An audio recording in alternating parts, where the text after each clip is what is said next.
Nous sommes présentement dans la très belle région de San Antonio, au Texas, pour faire l'essai du tout nouveau Toyota Highlander 2020. Une grosse année pour le Highlander en 2020 puisque c'est une toute nouvelle génération. On a refait le véhicule de A à Z, à commencer par son architecture, une toute nouvelle plateforme qu'on appelle TNGA-K du côté de chez Toyota. Pourquoi cette nouvelle architecture? Bien, on l'utilise pour plusieurs véhicules et on l'introduit là maintenant de plus en plus dans la gamme des produits Toyota. Imaginez-vous que c'est la même plateforme que le RAV4 et aussi la Camry, entre autres. Donc, on dit, hein, comment ça, même plateforme? Oui. Attention, là, on modifie passablement cette plateforme, évidemment. Contrairement au RAV4 sur le Highlander, on l'a étiré au maximum, on l'a élargi bien sûr et on l'adapte à un camion qui est capable de tracter 5000 livres. Donc, on utilise beaucoup plus d'acier haute intensité, elle est plus rigide et permet aussi au véhicule d'avoir un centre de gravité un petit peu plus bas. Donc, ce qui fait en sorte qu'au niveau de la conduite, c'est un petit peu mieux. On a changé aussi d'autres choses, pas seulement la plateforme, mais on utilise maintenant d'autres matériaux pour construire le véhicule, notamment le capot en aluminium, les ailes en aluminium maintenant. Et on a aussi un haillon arrière en résine composite, beaucoup plus léger, bien sûr, et ça ne rouillera pas, donc c'est une bonne chose. Si on regarde du côté du style, bien, on a changé quand même passablement d'affaires. On voit qu'on a arrondi un peu les courbes. On voit qu'on utilise à peu près le même type de calandre que le RAV4, donc le nouveau visage Toyota. Au niveau du pare-choc aussi, c'est vraiment très bien fait. Bon dégagement au niveau des roues. On a recalibré tout le système de suspension qui reste indépendant aux 4 roues, bien sûr. Et sur le côté, bien, on reconnaît un peu le Highlander, notamment par sa présence au niveau du toit.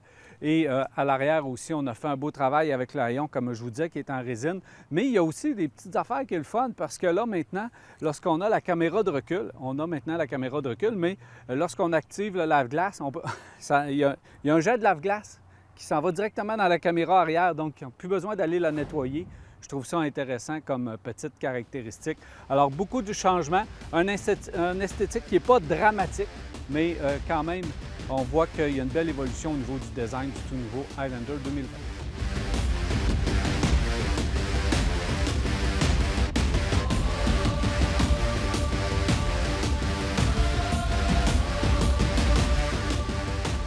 Sous le capot, côté motorisation, pas beaucoup de surprises. On garde la même recette, c'est-à-dire un moteur à essence 3,5 litres qui développe 295 chevaux, accouplé une transmission à 8 rapports ou encore une version hybride.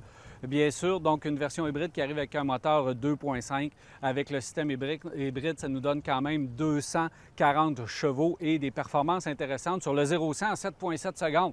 Donc, je pense que c'est plus rapide que la version à 6 cylindres, mais beaucoup d'économies avec la version hybride. 6,9 litres au 100 km qu'on nous dit du côté de chez Toyota. C'est impressionnant pour un véhicule de cette dimension. La version essence peut tracter 5000 livres, la version hybride 3500 livres, donc c'est quand même considérable. Et le tout peut être jumelé avec une transmission intégrale. Donc, on a un système de traction intégrale propre pour le système hybride, très évolué également avec un mode sélecteur terrain qui est aussi disponible. Et l'autre version, évidemment, a un système intégral conventionnel ou les versions Limited Platinum a son propre système intégral qui, lui, est à désaccouplement pour l'essieu arrière pour sauver un petit peu de carburant. Alors, un beau groupe motopropulseur éprouvé, reconnu, durable, on le sait du côté de chez Toyota.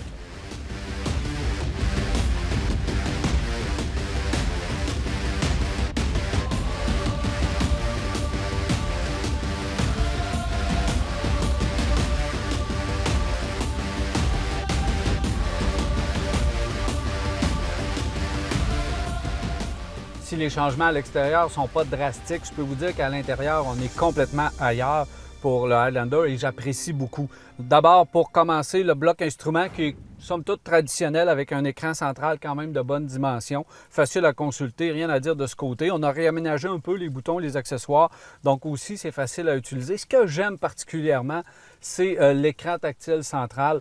Maintenant, on peut en avoir deux. On peut en avoir une de 10 points quelques pouces ou encore 12,2. Mais elle est bien intégrée. Et ça, là, fini les écrans qui sont placés là, qui ressemblent à un iPad placé debout sur la planche de bord. Là, maintenant, on l'a intégré et c'est beaucoup mieux. Puis je me suis rendu compte que aussi, c'est plus facile à consulter et on voit mieux quand c'est bien intégré comme ça avec les commandes. Donc ça, c'est un exemple à suivre et dans l'industrie, on commence à voir ça de plus en plus. Beaucoup de rangements pour la console centrale, les porte-gobelets, les accessoires ici et aussi le rangement de la console. Donc, bel aménagement pour le Highlander. C'est un véhicule pour faire de la route, pour se promener et vous allez pouvoir mettre vos affaires un petit peu partout. Donc ça, c'est vraiment très bien. Aussi pour le passager, de l'espace, bien sûr, hein, à l'arrière. Et le rangement, c'est un gros sport utilitaire de bonne dimension. Donc, on peut avoir 7 passagers, 8 passagers même. On peut avoir des banquettes arrière, des sièges capitaine, si vous voulez, en arrière. Donc, ça, c'est vraiment très bien pour l'espace. C'est un véhicule fait pour faire de la route. Là où on l'a amélioré passablement, c'est au niveau de l'insonorisation. On a un pare-brise acoustique. Sur certains modèles, on a des vitres latérales aussi qui sont acoustiques. Donc, ça permet d'avoir un habitacle bien insonorisé à l'intérieur et pas trop entendre le système, surtout le moteur à essence. La version hybride, c'est vraiment d'une douceur exemplaire. Ça, j'ai beaucoup apprécié. Autre chose également, c'est la finition et les matériaux utilisés. On a une version Platinum ici qui est vraiment là, du très haut de gamme, des sièges très confortables. D'ailleurs, je pense que c'est ses propres sièges qu'elle a, cette version-ci. Mais la qualité des matériaux, de l'assemblage, j'ai regardé toutes les versions, c'est irréprochable de ce côté. Autre chose également, c'est que maintenant, du côté de chez Toyota, la sécurité n'est plus en option, qu'on nous dit. Donc, on a placé tous les éléments de sécurité possibles et inimaginables à l'intérieur du véhicule, mais de façon standard. Les versions Limited et Platinum ont de la sécurité additionnelle, donc pas de problème de ce côté-là. Vraiment, là, pour ce qui est de l'aménagement intérieur, de l'espace, c'est très bien. Comportement routier, bien, on a une nouvelle plateforme. Oui, c'est mieux au niveau du comportement, mais c'est pas drastique avec l'ancienne génération. On sent que le centre de gravité est un petit peu plus bas. C'est un véhicule, comme j'ai dit, pour faire de la route, qui est très à l'aise sur la route, bien insonorisé. Donc, on roule, le véhicule reste stable, il est performant. C'est ce qu'on veut dans ce type de véhicule. Aller prendre les courbes puis jouer de façon dynamique avec le véhicule, puis essayer d'aller trouver un caractère sportif, là, c'est un peu tiré par les cheveux, ça se comporte bien, mais c'est pas une voiture sportive. Alors, très bien dans son aménagement dans l'ensemble pour ce qui est de l'intérieur du véhicule.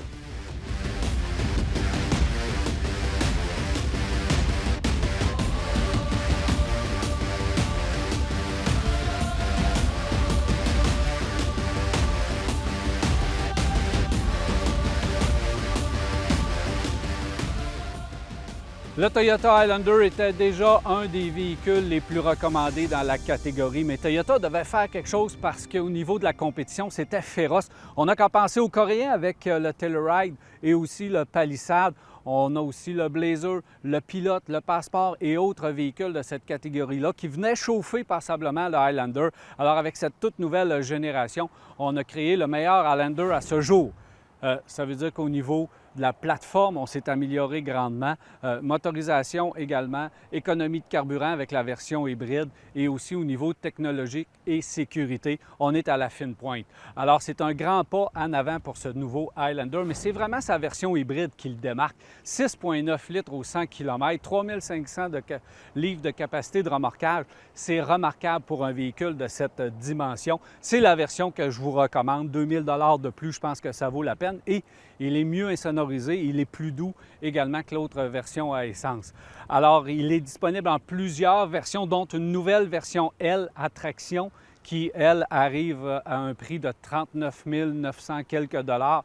Et comme ça, on peut ajouter les versions LA, XLA, les méthodes Platinum, si vous voulez vous gâter, ça peut aller jusqu'à 55 000 $. Belle nouvelle génération du Toyota Highlander, ça vaut le détour.